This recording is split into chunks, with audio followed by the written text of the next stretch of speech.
Okay, Okay, guys, welcome here. Good afternoon for all the Brazilians and for me as well here in Europe with Genevieve. She's in Italy, I'm in Belgium. I think it's 5 o'clock here. For you guys, it's noon. For the Canadians, it's like 11 o'clock, so good morning. Yeah, what can I say about her, Genevieve? It's a French name, Genevieve. I think it's a French name, right? All right. Yes. So her and I, we used to work together on a cruise ship. Actually, we were not really colleagues, let's say, because I used to work in a dining room and she's in the front desk. However, I don't know how we got really like we became friends. I think because she used to shine a lot. She got a really like good vibe, let's say, lots of good energy. She was always shining. So I think I was the one who started talking to her. And after all these years, we kept in touch. And I invited her to be here with us because I know for a fact that she has lots to share and her life story is very interesting. So Genevieve, once again, welcome here. I would like you to start telling us like, okay, we all know you are from Australia, but like, how did you decide to work on a ship and where you're from in Australia? And then you can start from there. So you tell how you met your husband, why you live in Italy. So everybody has already a global idea of your life and you can start with the questions, all right? Thank you. Okay. Please go ahead. Okay, can you hear me, everybody? Yeah, Yes. very well. I'm my name's Genevieve, and as Simone said, I'm Australian, but I was actually born in Hong Kong. My parents, who were Australian, decided to travel the world, and they ended up having me and my brother in Hong Kong. And so we lived there for the first 7 years of my life, and then we moved to Australia. And Australia is so, I don't know if you guys have been, but it's so open, wide spaces, beautiful nature, lots of birds and wildlife. And for me, coming from Hong Kong, which was all concrete and so many people and, you know, lots and lots of Chinese, obviously, to then go to Australia, which was so wide and open and big, and it was a total difference, but really lovely childhood I had in Australia. But my parents always loved to travel, and we used to go traveling a lot when I was young. So I had a real travel bug. Have you heard of that expression, to catch the travel bug? Yeah. I had that from a young age. And then this is very unusual, okay? This is not a normal thing, but my father, for my 18th birthday, bought me a round the world ticket and said, that's it, don't ask for any more money from me. Yeah, wow. That's awesome. Okay, and so that is a really, don't think that all Australians get that. That's not so common. But so I was 18 and I traveled around, went and worked in London because Australians can get a working visa and are in London for 6 months or 12 months or something. And then I traveled around Europe, and that was the first time I saw Europe properly, and had a great time as an 18-year-old. I went to Vancouver, by the way, and I went to Hawaii, and then I came back to Australia and I studied hotel management in Sydney. There was a beautiful hotel management school there. And after a couple of years there, what happened? Then I was very, very fortunate to go and study at the sister school of hotel management in Switzerland. So this is a global community, but my life has been completely global. And then after living in Switzerland, I went back to Australia to do my Bachelor of Hotel Management. And then I saw the cruise ships coming and going out of Sydney Harbour. And I was working at the Intercontinental Hotel, and I used to see these cruise ships coming and going. And so I contacted the old sommelier at the hotel school in Switzerland, and he said, Genevieve, if you want to work on a cruise ship, you have to work for Crystal Serenity. It's the best, best, best. And I was like, okay. I was so excited, and I thought I was going on a holiday. So I packed like all these suitcases of clothes and stuff. Simone can laugh at this, because when I arrived, I had no one to help me. I had to carry all the bags myself onto this ship, which was like this big city on water. no one to help me. And they took me like a little rat down, down, down into the dungeons. And they took me to my room, and my room was like the size of a matchbox. And I had like all my suitcases piled up, and I was like, what the hell? This is not the holiday, you know, I was imagining. And they put me to work straight away. And I had never worked so hard in my life as I did on Crystal Serenity. They make you work 10 hours a day, 7 days a week, without a day off for 3 months. And so it was like, you know, they had the whip. It was like, you go here, you go there, you do this, you do that, you do this, you do that. And I lost 10 kilos in 3 months because Wow. I spent so it's much a lot. time. 10 kilos is a lot. I know. Because I was on my feet the whole time. And but I saw the whole world. Shining. And you shined still. How could you do that? What are you talking about? Like a ball of lights. Everybody who looked at you was just like, oh my gosh, it's so much fun and she's lots of energy. Yes. How did it? Please share your secrets. Okay. Well, Simone, it's a sad secret if you want to know the truth. Yes, just tell us. I lost my parents when I was younger. Oh. Oh. So no, it's sad, but but guess what? That taught me that life is very, very, very precious. And Yeah. I was like, I took that life and went, right, I'm going to make, and I actually have a motto, which is called Life Extraordinary. I really want to have an extraordinary life. And I think I'm having one. I'm having one for them and for me, you know. That's for sure. Oh, I didn't know that. Sorry to bring you such bad memories back, but it's still amazing your life story. So sorry to interrupt. So you were working on after that, I'll tell you the truth. After that, I actually started to lose a bit of myself in Crystal Serenity because it was such a superficial world. If anyone's worked on cruise ships, it's like it's so rich people and everything's perfect and luxury and this and this. And then I was like, and you have to rule your life by the clock. I was always like, what's the time? What's the time? I have to go to work. I have to get on the ship. I have to. And I lost myself. And then I decided, after a breakup with a very gorgeous Norwegian engineer, I would go and take revenge and go and have an even more exciting life after the cruise ship world. So guess what I did? I got a teaching of English certificate in Adelaide, and then I moved to Africa, and I went and taught English in Brazil for 2 years. Awesome. Tell us about that experience, how it is to work with Brazilians. I found myself there. I say I lost myself on the ship and I found myself in Rio de Janeiro. I love that place so much. The people, the samba, the beaches, the mountains, everything. I love it. Oh, I don't think we have any cariocas here today. What a shame. Is there really? Nobody from Rio here? Oh, how did I do that? You consider yourself a carioca. It's amazing. It's good. It's good. I'm from Rio de Janeiro, guys. Hey? I'm from Rio de Janeiro. Oh, there you go. Hey there. That's correct. Yeah. Eider's from... Eider's carioca. No, I'm not carioca. I moved to Rio de Janeiro when I was kids, all right? When I was 4, I grew up here.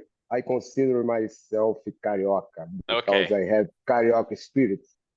That place is something I had never, ever experienced in all of my travels. When I got there, I was like, that mix of the African with the Portuguese, with the indigenous, and and so I started teaching English at a little school. But then I was lucky to become like a private teacher, and they used to send me to Petrobras. And so I used to, I got paid to talk like I'm doing with you guys. I got paid to talk and to have conversations with all the amazing, finance executives and marketing executives and things like that. But all they wanted to do was tell me about Brazil and tell me about the social problems. And I learned so much about the history, and my eyes were like this, guys. My eyes were like this. And then because, you know, Australia, we don't have the same kind of societal disparities like Brazil. And I grew a social conscience in Brazil, can I say.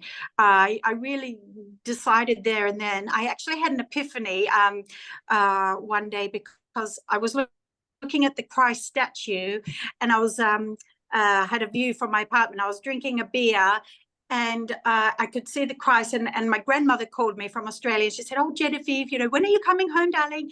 And I said, "Well, you know, what am I going to do when I come home?" And oh, we lose her. Oh no. Oh, okay. It looks like the battery. Oh, Oh, no. so hey, Heather, you're gonna have to take over and show us some samba moves, because we are in Rio de Janeiro and you have to represent. Heather, are you there? Okay, Please. okay. Yeah. So yeah, Carioca are a welcome people, all right? But Cariocas also work hard. Yeah, Oh, there you she's go. back. It's She's not back. just it's not just samba, go to the beach or play soccer, all right? oh, can I Yeah. just say, I never met such hardworking people in my life when I was working at Petrobras. Those people had more qualifications than what we have back in Australia, because they had you have to study an exam to get into Petrobras, and then you need to have like a master's degree, and you need to study English and maybe have a third language as well. And I was like, my goodness, we do not have that competition in Australia, not yet. We will, I'm sure, but you guys have a much bigger population than we do in Australia. So you're the size of Australia is almost the same as Brazil, but the population is like 10 times. Basically on the So anyway- coasts, right? Pardon? The population in Australia is basically on the coasts, right?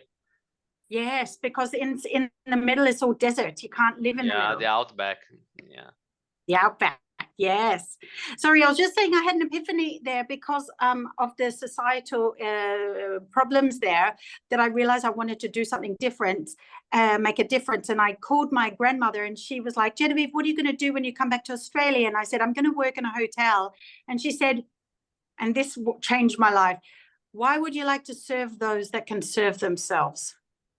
Good point. Beautiful. And I was like, "Oh, I've only dedicated my whole career to that, you know. Thanks for telling me what you really think." And but that honesty actually changed my life. And then I came home to Australia, and I studied a Master's of Education, specializing in leadership and change. And then I started teaching social change leadership, and that's what I've done ever since. Wow. And then I found me and my Braziliano that me and him were in Australia together. We were together for 5 years.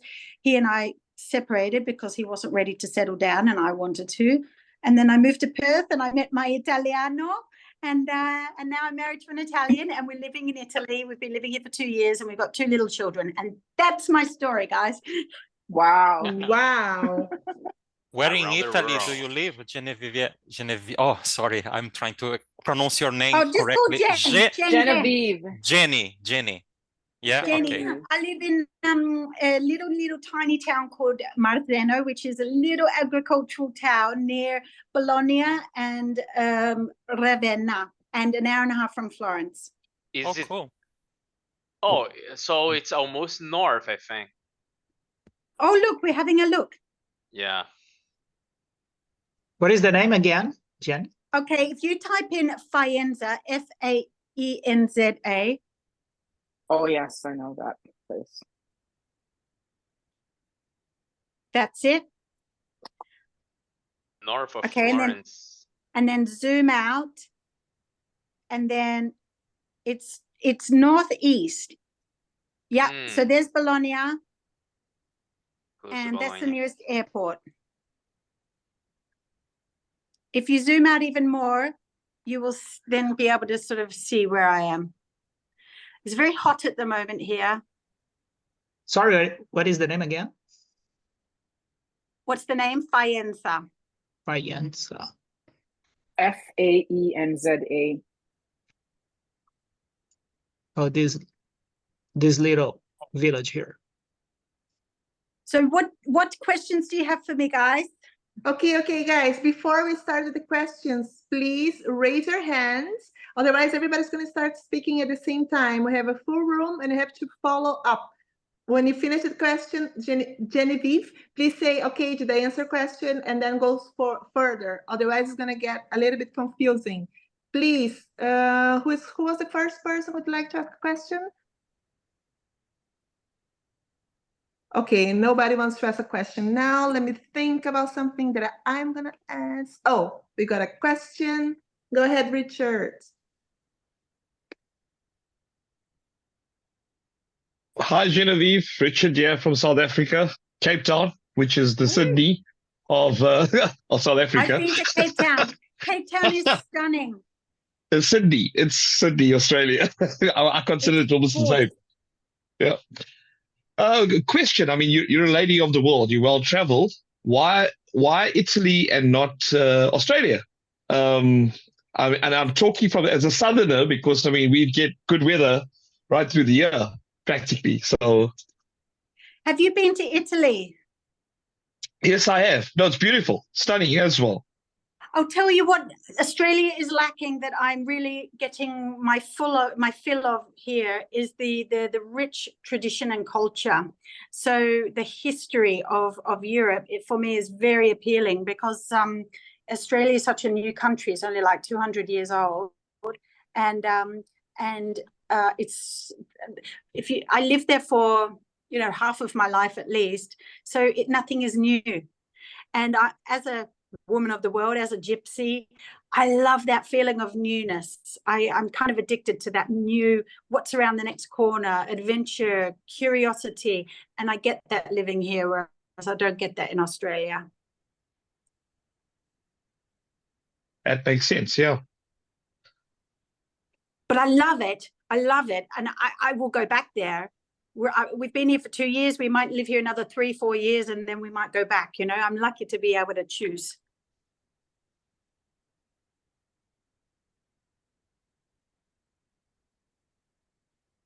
Hi there, Belinda. It's Belinda. Yes, hi. I was wondering, what is the workforce like? Living and working there. Good question. When I first came, we were only planning to be here for 1 year, like a sabbatical. So I had a really good job back in Australia that I had to put on hold. And I'm a leadership coach, so I was working for the Leadership Institute there. And then I came here for a year and I thought, okay, I'll do a bit of teaching English because I know how to do that and it's easy money here. But then I realized that I'm not happy doing that. That's not why I was put on this earth. I've got a bigger purpose to fulfill. So I decided to set up my own business. Sì, io posso parlare un po' italiano. And so I set up my own business and I've been running that for a year now, and I'm planning for that to be my main source of income in the future. So very good. Thank you. Because it is hard to get as a foreigner. My Italian is not I'm not fluent yet.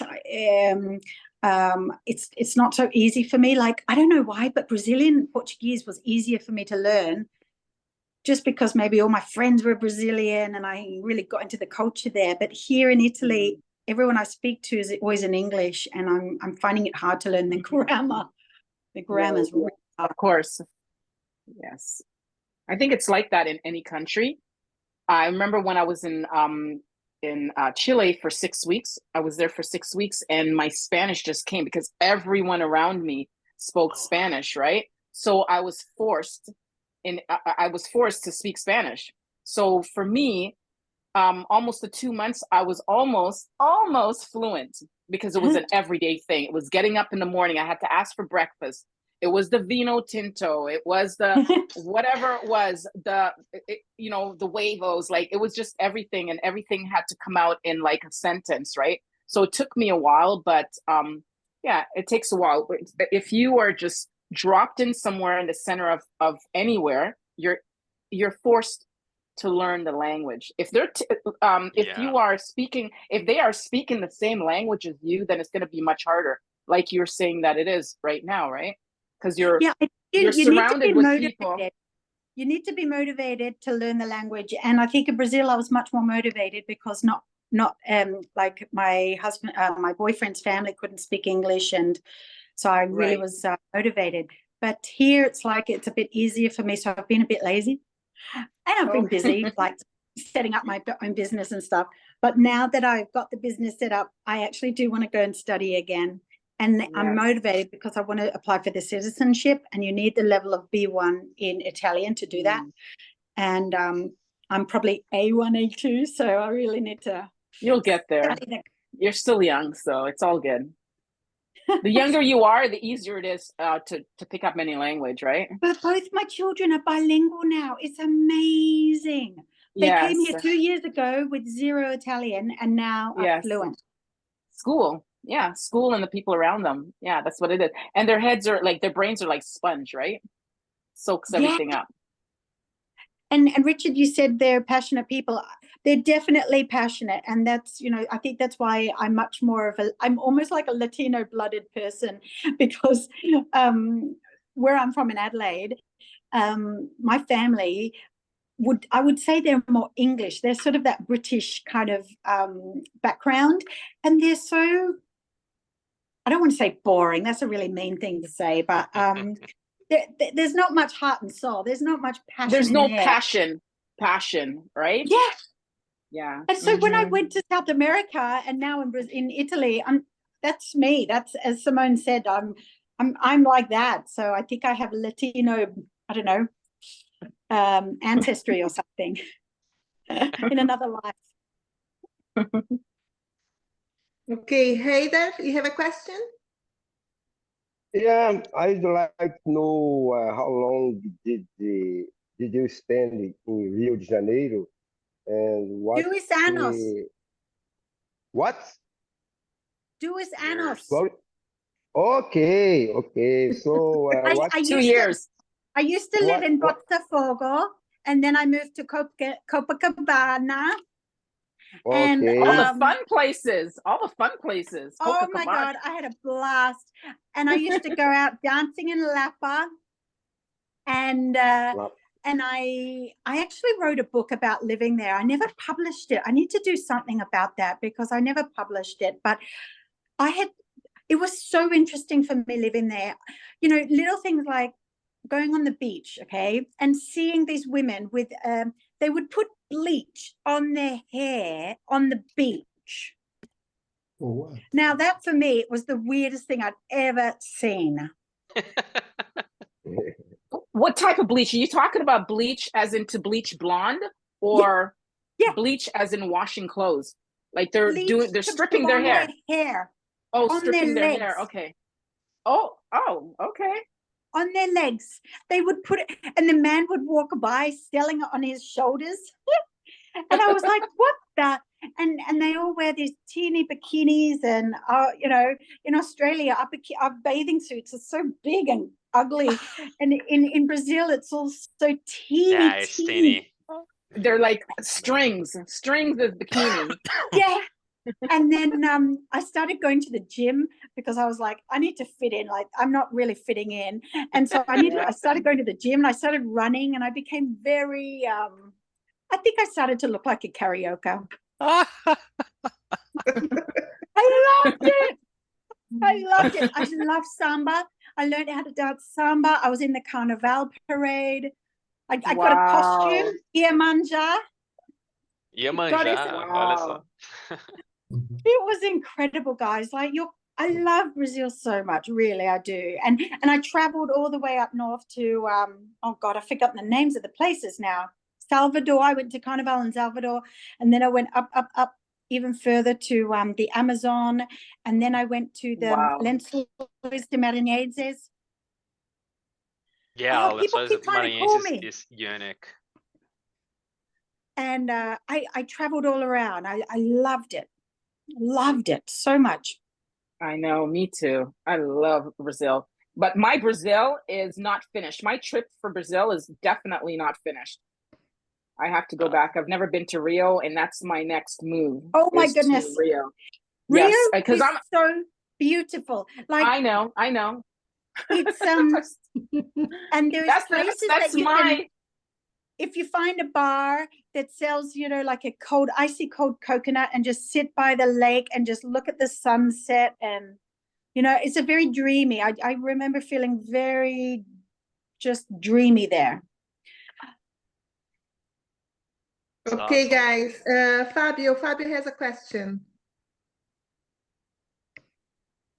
Hello. How are you? Hello. Hi there, Fabio. You are from Australia and you moved to Italy. My question for you is, what's the biggest difference, like a cultural difference between Australia and Italy? Do you have any good story to tell us about the difference? Something you feel like it's very strange, I don't have it in my country, something like this. Something different, you're meaning culture compared to Australia. I'll tell you what, because we live in the countryside, I've never lived in the countryside before. That for me is a first. And we are so lucky to live in this tiny agricultural town. I don't even know how many people live there, but it's big enough because there's a lot of farms, so there's a lot of workers, and a lot of the workers come from Romania and Albania, actually. And I'll tell you what is unique is they have these special seasons, like this is my daughter. They have these special seasons, like there's this thing called L'Homme et Mars, and that means it's like the lighting of March, the fire of March to signify that the end of winter and the coming of the summer. Now I've never learned about that before in Australia ever. You know, where I live in the city in Australia, I live near the beach. And so that for me, to see the seasons and learning a lot about the agricultural industry, not the I don't mean about every part of the farming, but I mean, I can see it. I could see all the plants growing, and then they crop them, and then they sell them. And, you know, I'm for me, that is just wonderful. And the history is so rich.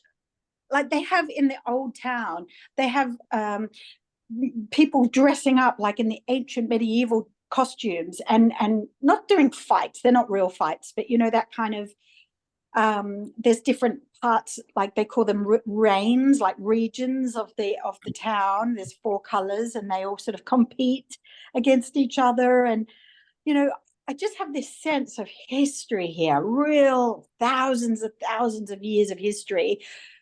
I don't have that in Australia. We're so new. Does that make sense? Is that an answer for you? Yeah, for sure. Yeah. And you know, for me, the art, I love art. And so to go to Florence, for example, where there's the art galleries and you walk inside and there's like 1,000-year-old paintings and, you know, just, it's incredible. Absolutely incredible. Janice, just for make it clear, how old were you when you moved from Hong Kong to Australia? 7. I was very young, 7. Oh yeah, so you don't remember pretty well around how I was living in Hong Kong, I think. I've got memories, obviously. I've got funny memories. Like we lived in an apartment, which in Australia, where I used to live in Perth, I've lived all over Australia, Perth, Adelaide, Sydney, Melbourne. But in Perth mainly and Adelaide, apartment living is a new thing. So when I was growing up, we all lived in houses. So to come from Hong Kong, which was all apartments, living, to and everyone squashed together, and absolutely crowded, I think. Hardly any parks, hardly any greenery. And then going to Australia, which is like the opposite, oceans and massive parks and empty big spaces. rivers, big empty spaces. And Yeah, that was really a culture shock for me. Plus, remember in Hong Kong, I had a Filipino ama, which is a very common thing in many countries, like in Asia, to have a helper. In Australia, no help. So I had to learn how to tie my own shoelaces, which I know sounds like completely snobby, but it's just the way it was. I had to learn how to tie my own shoelaces and make my own bed and things like that, because I used to have someone that did all that. And my mum, my poor mum, she had to basically do it all on her own, which she'd had someone to cook, clean, look after the kids for 7 years. And then all of a sudden in Australia, no help. She had to do it all her own. I think that's one of the reasons she got sick. So, yeah. Okay, Ademilson, now it's my turn. Genevieve, I thought you were speaking from Genoa because your name sounds so similar to Genoa in Portuguese. It's really similar.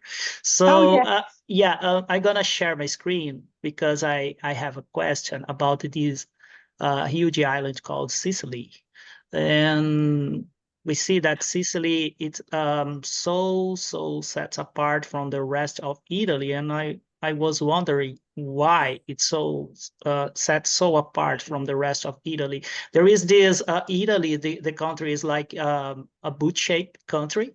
Okay, and can I tell you something? I'll tell you something that I've learned, which is Sophia. Sorry, my daughter's just looking at something. I've learned since living here that they have a bit of a north-south rivalry thing going on. You know how many countries have this north-south rivalry?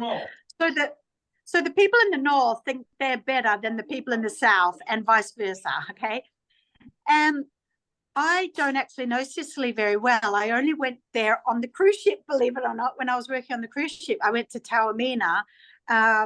But I actually am dying to go there, and I want to travel the whole island because I think I'm going to love it. I might not come back, I might move there because I think it's going to really appeal to me, that island living, having the beach so close, beautiful beaches, great culture, beautiful history, things like that. And also Sardinia. Sardinia is that other island to the northwest that you can see there. Can you see Sardinia? That's also stunning, like stunning beaches, white sandy beaches and things like that. And so that's what I'm used to coming from Australia. Whereas where I'm living in near Ravenna, the coast is not beautiful at all, unfortunately. The beaches are just not beautiful. There's an algae in the water. The southern Italy is so different to the north. It's completely different. Even the both regions can be on the Mediterranean Sea, right? So, but it's different. And I have another question about the mafia in Italy. We see the start of the 19th century when the mafia was great part of the domain of Italy. I would like to ask today, how is the criminality today in Italy? There's some mafia guys there, or mobsters? There definitely is. I don't have any experience to tell you. Like, it's a bit of a shame because when I left Brazil, I had so many stories to tell about the favelas and everything. Exactly. But here I haven't seen it here. I can tell you 2 stories that I've heard about. One is I've just studied for 3 months my driving license because the Australian government doesn't have a reciprocal agreement with Italy to have the driver's license transferred, which has been a bloody nuisance for me. Anyway, I've studied it and I've passed the theory part of it. But I was in part of this Facebook group with another American woman, and she told me the story that she went for her practical exam and her driving instructor gave the examiner a case of, 12 bottles of wine and a salami from famous salami. And then, as the kind of bartering, payoff thing. And, I wish that was me because, that would be awesome. but that's one example I've heard recently, and not that that's mafia, but that's kind of that under economy thing that you don't often see about. We don't have that in Australia, not that I've seen. And then another thing that I heard was I went to a women's sort of leadership conference thing, and I met a very successful women's lawyer who works with against the mafia in Sicily. That's actually her job. And I was like, oh my gosh, what a scary job. So I heard a little, like I know it exists, but I don't see it. Whereas in Brazil, you see it. You know, I saw guys driving past with rifles hanging out the car, and like I saw really scary stuff when I was living in Brazil. But here, I haven't seen it. It's not so obvious. A little bit more low profile, right? Maybe if I traveled the south, I'll have more stories for you, but I haven't actually traveled the south yet. I live more in the north, and they just say that because it's more north, closer to Switzerland and Germany, it's just a bit more educated people, maybe. I don't know. All right. Felipe, please go ahead. Yes, you sound so passionate about Latin America, especially Brazil. And at the same time, you're talking about going back to Australia in a few years. And my question is, are you sure you're going back to Australia, or maybe you're going back to South America? I actually want to bring my children there. It's a great question, because my daughter's 6 and my boy's 8. And because I had such a global life experience, I want them to have that as well. Like, I really truly believe that is what the world needs, is more open-minded people that can understand that we are all different, but we're all the same at the same time. Like, we're all just human beings that all have the same, needs and wants and desires and things, but we all just look different, and we have different music and food and things like that. And so I want them to see that and not have, I don't want them to be closed-minded. So I said to my husband, next year, maybe let's take maybe 3 months, which I know is a significant amount of time, to then maybe travel South America and maybe even Southeast Asia, because I would love to do that. Okay, so eventually you'd like to live a little bit in South America and probably a little bit. Not live, just travel. Just visit. Travel. Okay. Just travel. Just travel. She has the bug. Yes. When you have the bug, you cannot do anything about it. She's gonna die traveling. Yeah. I just want to go everywhere constantly. Like, I really love the world. I'm so curious. There's so many places I haven't even been yet. Like, I've seen a lot of the world, and I still haven't been to Japan, much of the mainland of China, Russia. I know it's a bad time, but Jordan. Like, there's just so many. Wait. Do you speak Mandarin or Cantonese because you live in China? No. Unfortunately, no. I can count to 10, and that's it. It's really shameful, because my didn't see the value in it, which is so short-sighted of them, I think. Okay. All right, so we have Katie with a question. I would like to hear Vladimir and Marcela as well, because we don't have that much time. Okay, Katie, please go ahead. It's been so much fun listening to your stories and hearing your passion. I am very similar. Multiple places that I still want to go, but multiple places that I've been. But now that you're in Europe, it's a lot easier to travel to those countries around you. Are you doing weekend trips with your kids, or driving trips, or how are you, I guess, traveling now? Right this minute, I am in an Airbnb kind of place. As you can see, this really cool ceiling. I'm actually on a trip right now. Because a girlfriend of mine is also from Australia, also married to an Italian, also has 2 children, and she was near Venice and I'm near Bologna, so I said, let's meet halfway. So right now, currently, we're in Ferrara, just having 2 days there, because we have 3 months school holidays here. It just goes on and on and on 3 and on months? and on. Wow, it's a lot. Terrible. It's terrible for the mothers, let me tell you. And so, yeah, so lots of little trips. Next month, I'm going to London for 2 days. No children, thank you very much. The month after, I'm going to Stockholm and Zurich for work. So, wow, I've got a butterfly as a daughter right here. Keeping her busy with stickers. So yeah, lots of little trips. But then, as I said, the bigger trips is, oh, well, my husband wants to rent a camper van around Scotland. So we might do that. That's what we don't get in Australia, you see, because we're so far in Australia. You know, maybe we'll go to Bali, maybe we go to New Zealand, maybe we go to Fiji. Like those are the sort of closest holiday destinations for us. But in Europe, it's like, take your pick. There's so much. And I'm just like, I want to go everywhere all the time. Yeah, I get it. Thank you. That's why I'm setting up my online business, you see, so that I can actually work from anywhere.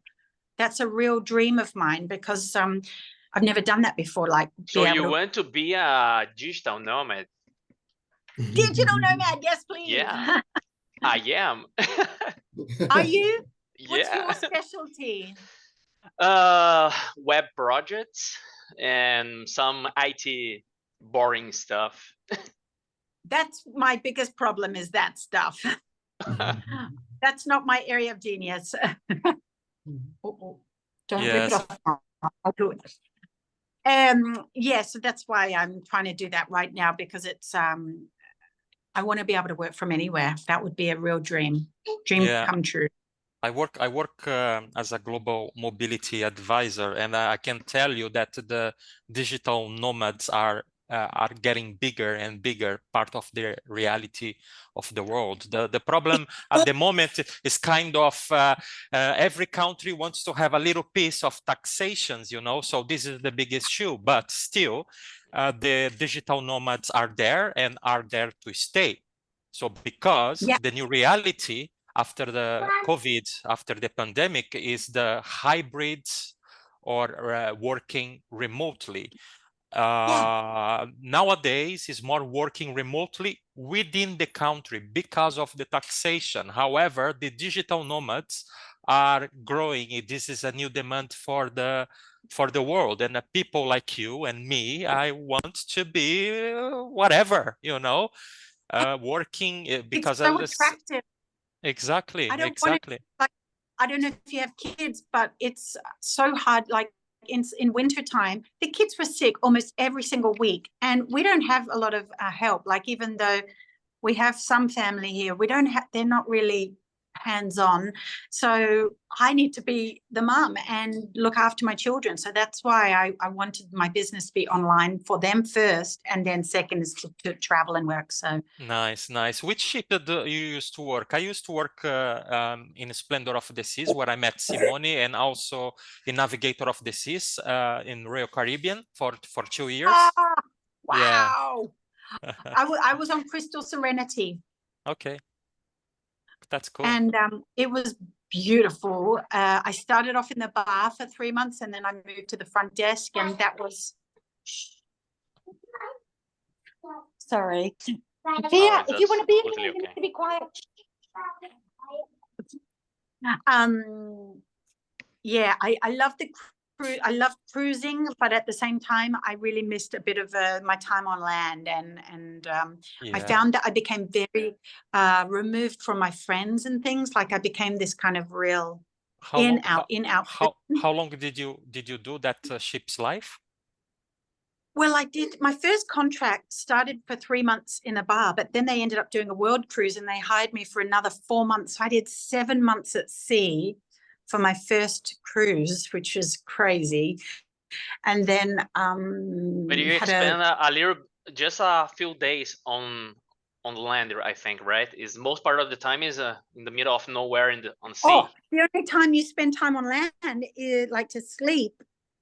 I don't think I did while I was working on the cruise ship. It was always on the boat, and then you know. But I never partied so hard like I did on the cruise ship, because they work hard but they party hard. And so I remember joining this cruise ship in Miami, and we went through Caribbean, and all the guys on the bar were like, come with us, we're going to the beach bar. And then we rented jet skis and we're drinking cocktails. And I was just like, what the hell? I have to work this afternoon. Going to work and I'm like, oh. I've been there. It's crazy. It's crazy. It was fun. It's so it nice. was great experience in my early 20s. Yeah, sure. I need to write a book about all this stuff, guys, because, you know, yeah, because I've been telling you my story, but I think my story is quite unique in the sense of living in so many places and doing so many different things that I think it's worthy of a book now. Indeed. What do you think? I think I would buy it.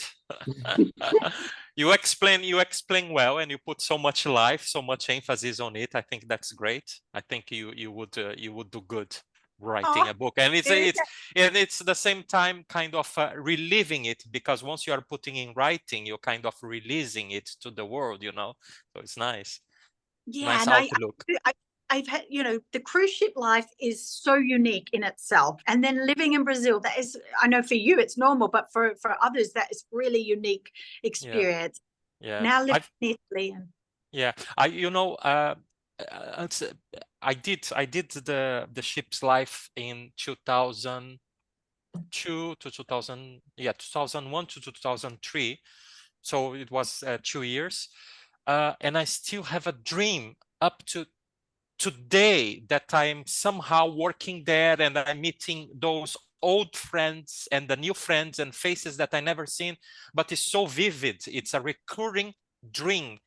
Maybe you need to go back there. Since that time, seriously, it's crazy. I don't know how to explain that. Hey, have you ever been on a ship as a guest? Like, I want to be a guest. Not yet. This is my project, because I'd love to do that with my mom, but not yet. Still in the pipeline. That's actually a dream of mine now, is to get on a cruise ship and be a guest for once. Oh yeah. And I give it that hard time that some guests gave to you, right? Give that back. The margarita. Just kidding. You need to do this. You need to do that. I remember one woman, she wanted the margarita so specifically. My God, she had such a specific thing. But then she gave me like she gave me at the end of the cruise ship $500 tip. Wow. Wow. There was so much money on that ship. It was disgusting. I love it. I love it. I think that the most that I got from I think was 300. So you topped me. I thought was the best. Oh my God. But, oh no. You see, that's what I'm talking about. You just shine and then you get things from people. You became rich on the ship as well, didn't you? No, I'm just kidding. Okay, Marcela, you have a question because we are running out of time. Marcela? Yes. Thank you so much, Simone. Genevieve, please tell us about the work opportunities, like the fields that you see more opportunities in this moment, because where you live. You know what?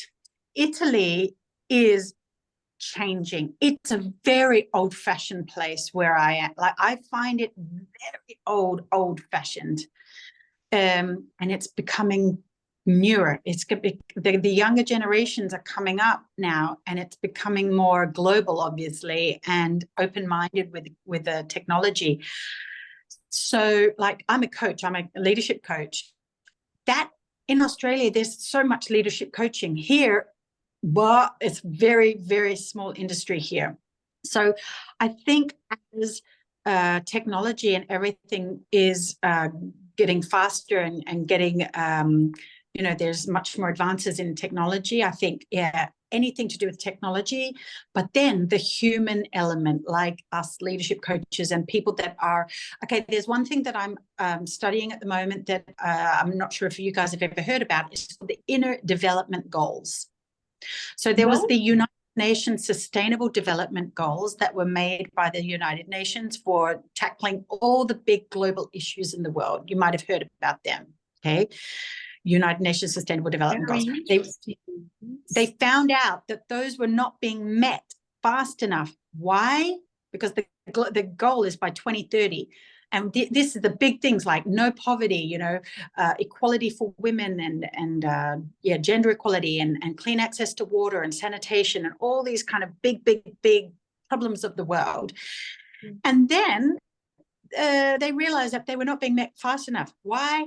Us humans are to blame. We are the problem. Why? Yes, because we are the main responsible. We are the main problem. So if you Google inner development goals, it's a new movement and I'm getting on board with it. That's why I'm going to Stockholm in October to learn more. It's a conference there. It's all about the inner work that human beings need to do in order to become the best kind of like leaders for the future. And so for me, that's really interesting movement. I think people want to be more connected, like what you're doing right here. This is so interesting, this global connection, humanity, heart, soul, Genevieve, can you share your LinkedIn, or how can we, how can we see your more about you? Yes. Sorry, I'm on my phone right now, so it's not so easy for me. But Simone, I don't worry. I will take care of that, guys. I will do that. I'll send you a WhatsApp afterwards with all my details, because I have all that easily to share with you. And feel free to connect with me, guys. And if you want to, continue this conversation privately, online, whatever, I'm very happy to do that. I love connecting with people, and I love that. So I think the best bet is Instagram. Instagram is nice to share. Instagram, I don't use it so much. No, I have my business on there, but it's Vladimir, she's a businesswoman. She's a businesswoman, so LinkedIn is the best option for her. No, it's I'm actually realizing that this call actually is a really it's a change for me, because I'm wanting to step away from being such a hardcore professional person and become more of who I really am, which is this kind of global citizen and humanitarian. I really care about the problems of the world and making a positive difference. So let me just give an input. People have a little bit thing about Instagram that is just sharing picture. It's not like that anymore. Instagram is really a very, very, at least here in Brazil, a very powerful tool for business.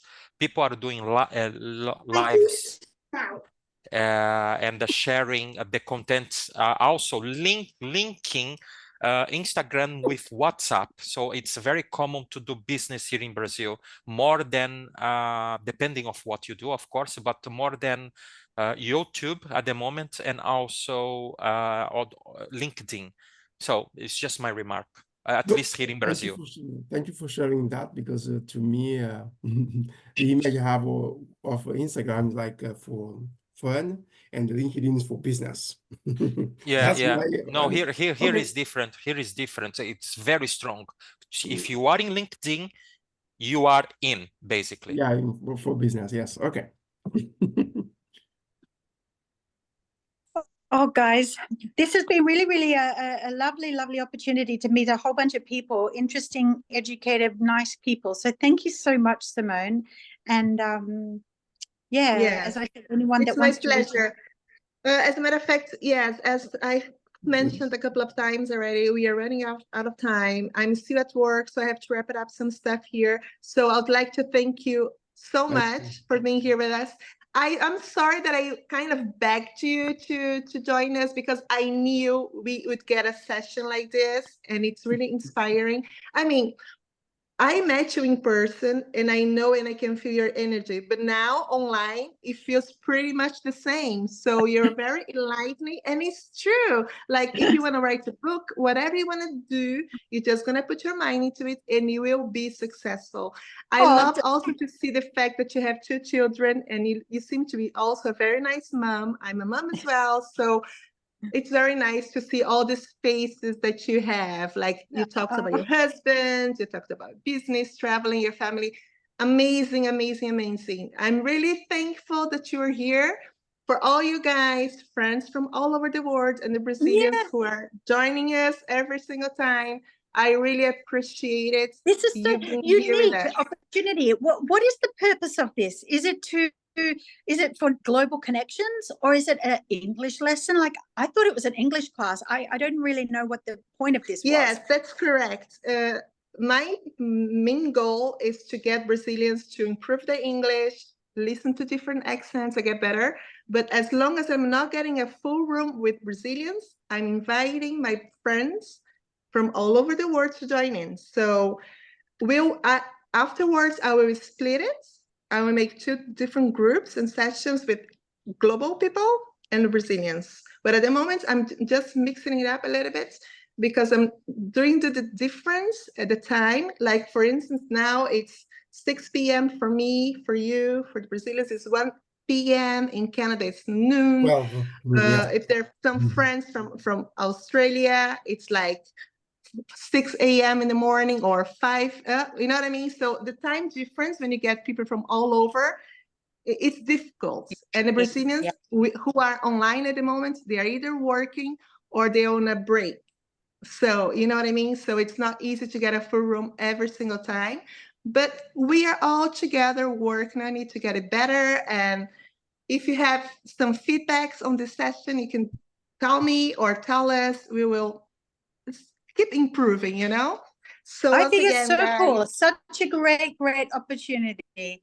So I remember when I was in the Amazon, and there was this really forward-thinking man, and he wanted to bring the classroom of like someone in maybe America or Canada, the kids into the classroom of the Amazon.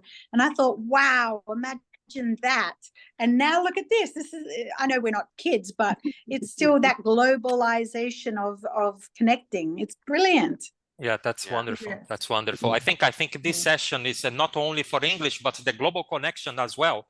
It's one thing leads to another thing, which is wonderful. I think you should mix that up, Simone. Oh, well, I will try to do that, but I also need some time, guys. I'm a mom. I work full time. I cannot just keep doing sessions. But anyhow, thank you so much. I really gotta go now. Okay. I'll see you guys soon. Thank you. Thanks. Bye, guys. Bye. Thank you. Bye. Bye, guys.